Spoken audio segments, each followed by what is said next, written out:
सुरुवातीला बातमी जीएसटीची। लोकसभेतल्या तब्बल 7 तासांच्या मॅरेथॉन चर्चेनंतर वस्तू आणि सेवा कर अर्थात जीएसटीशी संबंधित एकूण 4 विधेयकांना सभागृहानं मंजुरी दिली। दरम्यान कुठल्या वस्तूंवर आणि सेवांवर किती टक्के कर लागणार हे अद्याप स्पष्ट झालेलं नाही।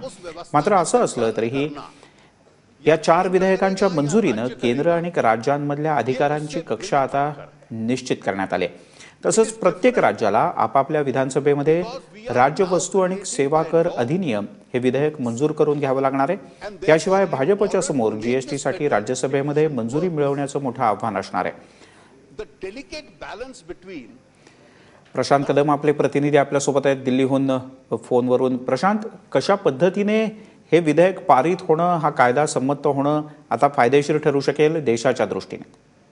मिलिंद, अतिशय महत्वाचं असं हे विधेयक आज लोकसभेमध्ये तब्बल 7 तासांच्या चर्चेनंतर मंजूर झालेलं आहे। एकूण 5 विधेयक आहेत या जीएसटीच्या अंमलबजावणी संदर्भातली। त्यातली जी 4 संसदेला पारित करायची होती ती सगळी आज मंजूर झालेली आहेत। त्याच्याशिवाय एक जी उरलेलं आहे ते त्या राज्यांच्या विधानसभांनी मंजूर करायचं आहे। एक देश आणि एक कर या संकल्पनेसाठी हे अत्यंत महत्वाचं असं विधेयक म्हणजे देशाच्या इतिहासामध्ये राजकीय विलिनीकरण जे सरदार पटेल यांनी केलं होतं, देशाचं एकत्रीकरण, त्याच पद्धतीचं हे आता आर्थिकदृष्ट्या विलिनीकरण आहे असं म्हणायला हरकत नाही। इतकं हे महत्वाचं विधेयक आहे। आता राज्यांच्या दृष्टीने कसं फायदेशीर असणार आहे प्रशांत?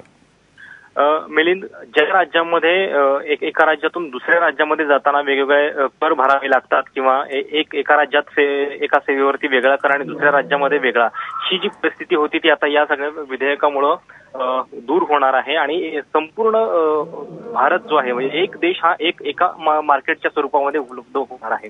आज लोकसभेमध्ये मंजुरी मिळाल्यानंतर आता पुढचा जो टप्पा आहे तो राज्यसभेत आहे।